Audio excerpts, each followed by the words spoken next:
Welcome to the Inquiry Oasis, the University of Arizona College of Education's podcast, here in the heart of the Sonoran Desert. We bring you conversations with our esteemed faculty members and staff whose research impacts lives from southern Arizona to the far reaches of the globe.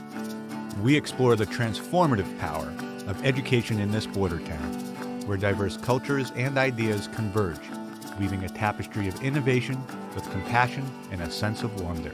So join us as we journey through the sands of curiosity, unearthing insights that enrich and inspire. Sit back and relax as we invite you to dive into the Inquiry Oasis. Thank you for tuning into the Inquiry Oasis. I'm your host, Jeffrey Anthony, and today we're thrilled to be joined by Dr. Eun Jung, an assistant professor in Teaching Learning Sociocultural Studies Department at the University of Arizona College of Education. She received her PhD in early childhood education from the Department of Educational Theory and Practice at the University of Georgia. As a former kindergarten teacher and a researcher, she has been interested in teaching practices allowing young children to exercise their agency and to make their voices in teaching and learning. Her expertise included designing and implementing early childhood education programs such as theme-based integrated curriculums, project-based learning activities, and a childcare program for toddlers. And the focus of today's talk will be her groundbreaking research in early childhood robotics education as the space for culturally responsive STEM teaching and learning. So without further ado, let's dive into this journey of exploration and discovery with Dr. Jung here in the Inquiry Oasis. It's an honor to be speaking with you, Eun.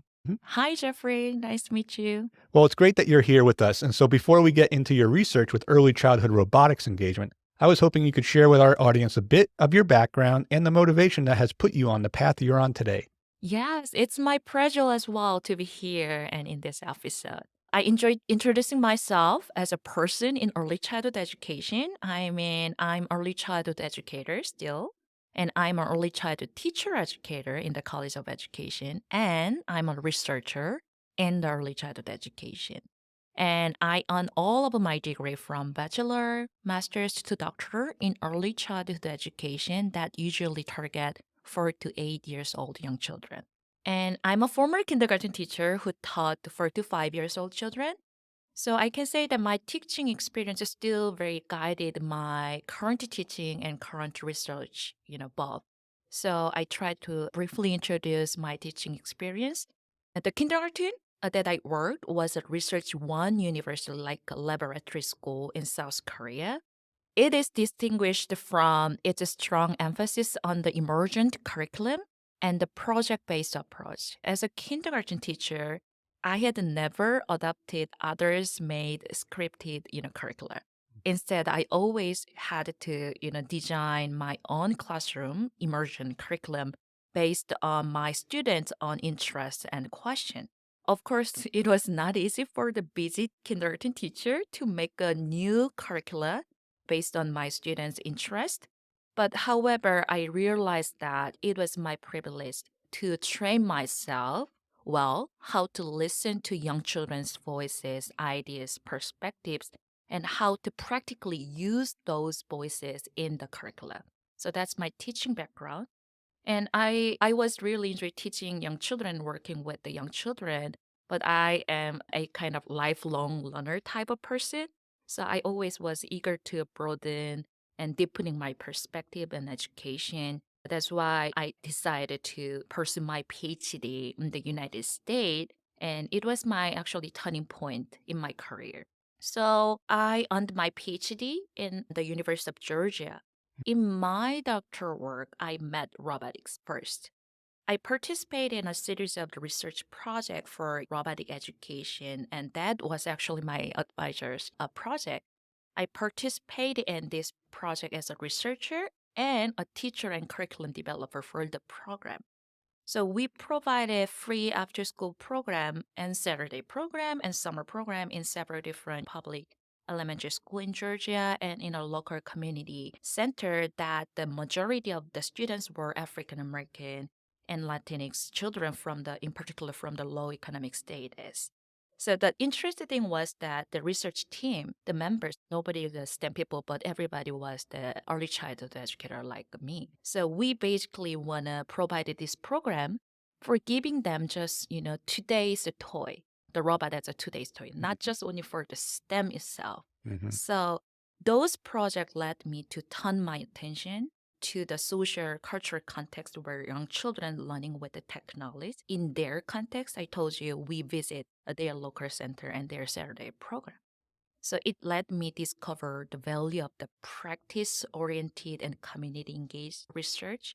As you will hear from me that this gave me the background of what I'm doing here and who I am here today.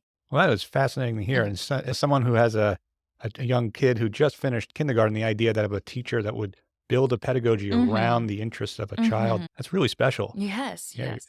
Well, so we're really eager to hear about the focus of your research. What drives your investigations in early childhood robotics education?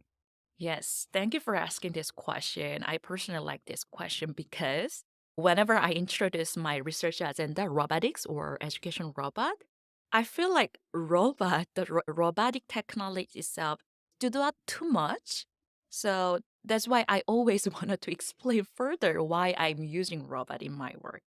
So comparing to the laptop or iPad, I know that robot sounds like a fancy new technology. But again, I'm an early childhood person. I'm an early childhood educator and researcher, not the technology seller. So I appreciate for giving me this question. Mm. I began to have an interest in robotics education because its alignment with the traditional pedagogical approach and traditional philosophy in early childhood education. So, in other words, I investigate robotics education as a developmentally appropriate and academically rigorous pedagogical approach. As we typically know that young children learn through hands-on, right? So young children's engagement with the toys and the materials in their environment are hands-on, sensory-based exploration of those materials, right? It is very foundational way of learning for young children. Just to think about the young children's play with the block. While you're playing with the block, while you're building them, young children can learn math, science, language, engineering, technology, even art, everything, right? So like this, I basically position education robot as an interactive and tangible material for young children, just like a toy, to learn something and to make their own meaning through the hands-on interaction with the technology. That's my basic position, and that's why I choose this medium. But different from blog, of course, education robot has its distinct technologies. But I can state that the robot's distinct technological feature can represent today's social cultural context that our young children are situated in nowadays.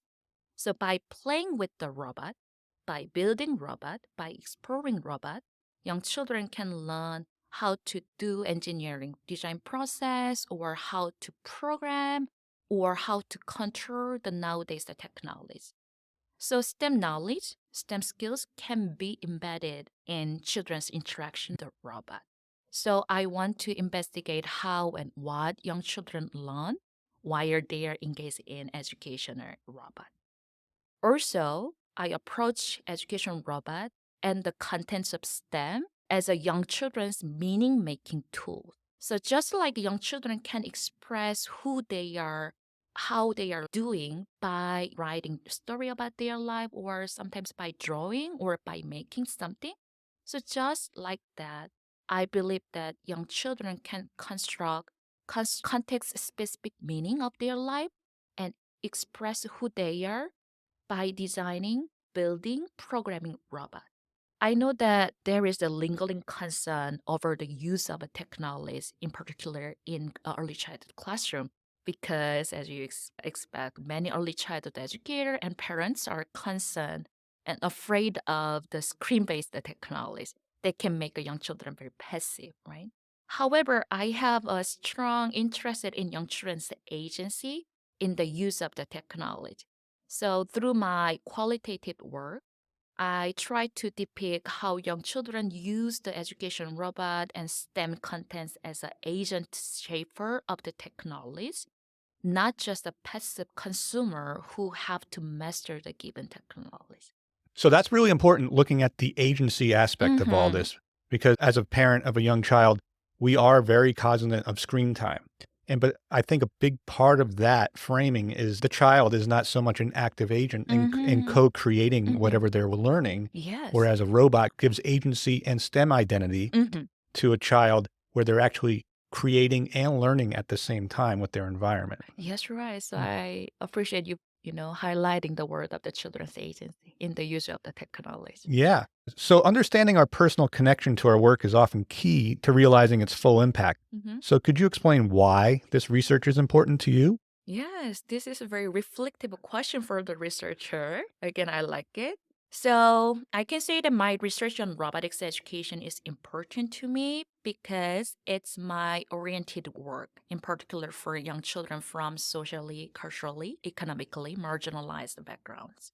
Unlike what I experienced as a kindergarten teacher and what early childhood educator scholars strongly believe, unfortunately, young children in the United States are currently supposed to just sit still and stay quiet, control your body, and comply with the teacher's direction rather than talking, rather than suggesting, so to complete the given task.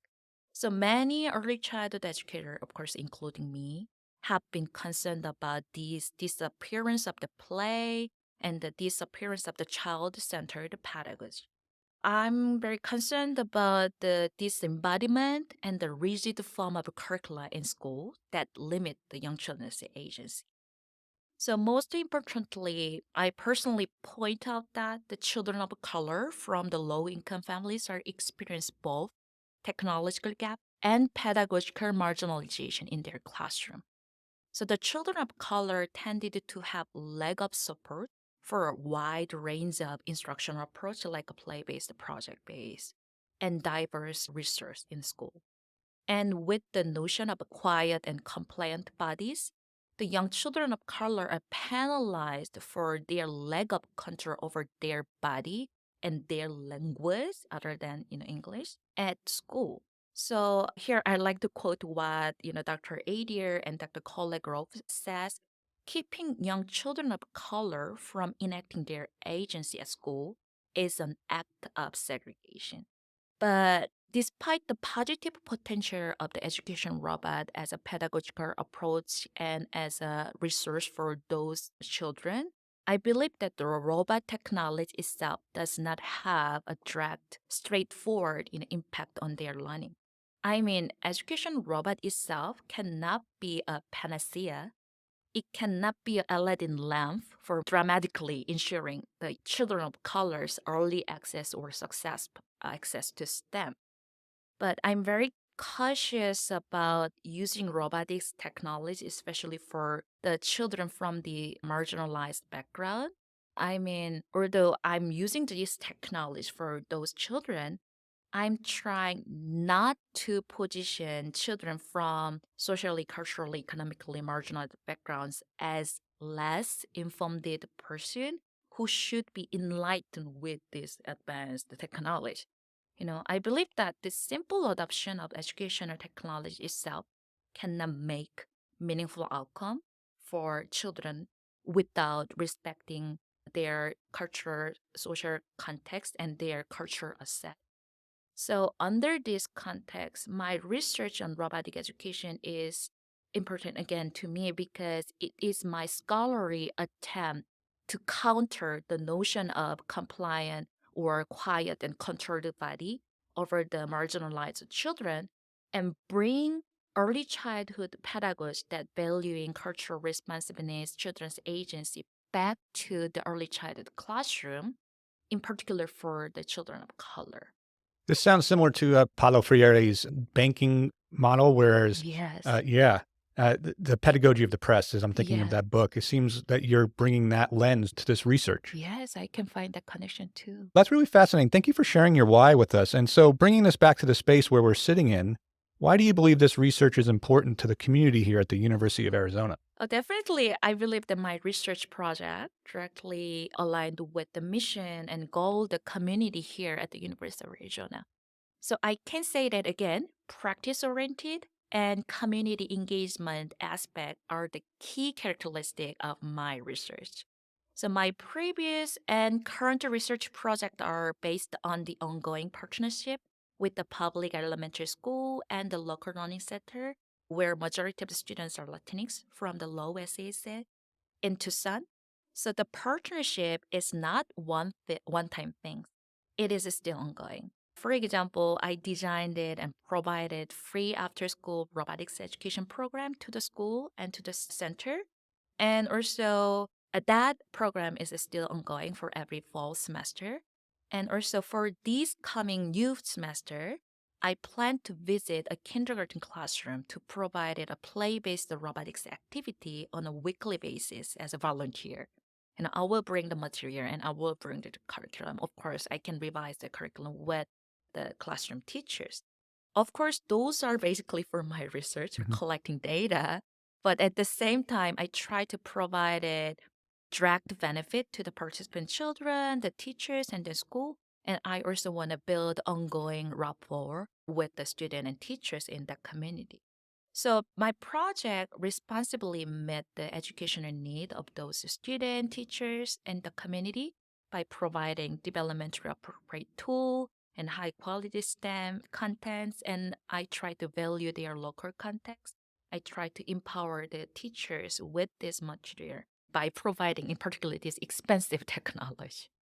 And also, I involved my senior undergraduate student in our early childhood education program in that after school program as a STEM tutor. So it gave the undergraduate student opportunity to enhance their teaching efficacy in STEM. And also in connection to the science method course I teach every fall semester, I encourage my student to capture children's social cultural context, in particular out of school context. I know that my students are doing field practicum in the school, but this opportunity gave them look at their student out of school context. And I encourage them apply the funds of knowledge lens to look at their STEM teaching and learning. So like this, my research project contribute to nurturing the pre-service early childhood teachers of the University of Arizona as an agent of equity in education. So I can say that my research is important to our Mhm. community in the University of Arizona because my work directly fit into our collective mission for serving needs and excellence as a Hispanic serving institution. That was really interesting to hear all that. Did you say you mentioned that during the fall semester there's a robotic? Yes. So every first semester, I provided a free after school program for young children aged 5 to 8 years old. Well, that's Yes. fantastic. Like, So now during the course of your research, had there been any discoveries or outcomes that took you by surprise? And could you share one with us and tell us why it stood out? yes, always, participant children show something that I didn't expect. Yeah, I would like to share two Hmm. noticeable findings and interesting things. So the first interesting finding was that young children had existential and ontological question about the relationship human and the robot. Why are they building programming robot? So I originally designed it to explore just how young children learn programming concepts and skills by using child-friendly and screen-free robot called Viva that is very typical early childhood education robot. The participant children raise existential and ontological questions regarding robots' autonomy and the extent to which human can control robot instead of just learning the given learning objectives, I mean Mm. programming. So for example, when one of the participant children had to complete the programming task by using the robot, the kids repeat to move the robot by pushing it with his hands instead of giving the programming commands, and then to move it by giving the programming commands. So the boy repeat this behavior. So it showed that it was the child's serious inquiry to investigate whether the programming robot was fully autonomous or completely regulated by the boy's control. So the child explored the locus of control over the robot machine and the meaning of the programming practice. I was surprised by this finding because this kind of ontological inquiry was very sophisticated level of question and very philosophical, about the meaning of the machine technology and the relationship with the human. And as you know, it is a very important ethical question and issue about the technological influence over the human's agency and human's control. So that was interesting. That is just a pause there. So you're saying the ontological Mm, relationships of the child and how he's learning how a robot mm. actually exists in his world Yes, or right. their world, I should say.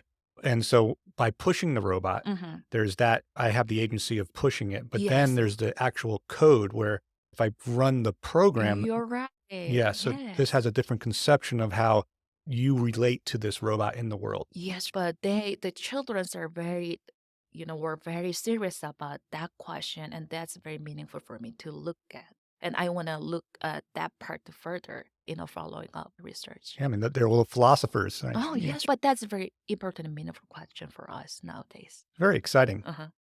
And the second meaningful finding was the children design, build, and operate their robot by adopting value, norms, routines of their peer culture. So, for example, one participant child programmed his robot for pushing others' robot like a battle. So it was very playful, just like a battle play with the robot programming. And it was the child on purpose to make his robot more powerful and more autonomous, which was the core value of his peer culture. Because I was doing the ethnographic study, so I can trace their peer culture. That's how I can see that it's a core value of their peer culture. So he tried to show his strengths to the peers through his robot engineering design. Mm. And also another example of this case is that another girl in another study designed her robot to have many actuator having rolling wheels that actuator. And in her robot design to add more wheels to her robot. And of course, she used the technological and engineering knowledge to build that part of her robot. But at the same time, she cited the notion of the physical mobility and the discourse of the autonomy and power from her local peer culture. So, as an ethnographic observer, I found that her robot design can be understood as her tactic and her strategy for affirming her as a empower in a robot builder. And for this robot design, she can successfully legitimize her entry into her peer group because before making this robot, she was denied by her peer Mm. in a group. But with this robot design, she's successfully entering into her peer group. Well, that's fascinating. So I'm going to try to break this down a little bit from what you just told me. So what you're saying is that the way you code Mm-hmm. your robot is instilling normativity, right? Mm-hmm. It's also a way of young children are realizing that a program is not ethically or normatively Mm-hmm. neutral, Mm-hmm. and that when you program a robot, you're also programming a culture into the code. Yes, right. And That's it's right. fascinating. So 5, 6-year-olds are realizing this. Yes, And that's why I always mention the children's agency in the use of mm. technology. They can build their own meaning about that technology in their context. So, if you could jump into a time machine and observe the state of early childhood robotics and the state of culturally responsive STEM teaching and learning, what would you love to see? That is very interesting question. Okay, so I would like to see every child, including child again from the marginalized background, would be fully supported pedagogically and financially using a variety of material, including natural objects, general toys, and new technology at school. And the children would influence what and how they want to learn with the material technology in their learning situation. That's what I'd love to see in the future. Also, I'd like to see every early childhood teacher believe developmentally appropriate and effective teaching practice cannot be separated from cultural responsive practice and take a cultural responsive approach for granted in their daily interaction with the young children and their instruction. Lastly, I would like to see educational policy would encourage implementing STEM class in early childhood classroom as a mandatory requirement. It's not the mandatory like literacy and math. And the policy can support early childhood teachers' professional development for it. Oh, That's what I'd love to see. I would love to see that future. Uh-huh. Wow. So, as we near the end of our conversation, we like to ask our guests to recommend a Mm-hmm. book or a paper that has been meaningful to them. Could you Mm-hmm. share one with our audience and explain how it has impacted you? Yeah, of course. I would like to recommend a book titled Good Guys Don't Wear Hats. So wrote by Dr. Joseph Tobin, who was one of the doctorate committee member. and still a mentor for me. First, this is not a book about technology or not about the STEM, but this book is about Dr. Tobin's research on young children's media watching, such as TV and movie watching, and how this book is about how young children can make a sense of those medium, and how children make a sense of the media representation of a sex, race, violence, and social class. So I'm sure that you can see some kind of alignment in my research.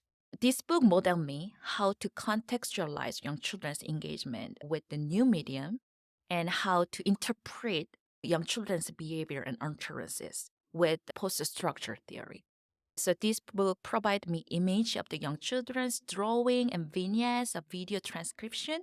So those images and vignettes from the video show what very vivid and solid evidence of data in a qualitative study.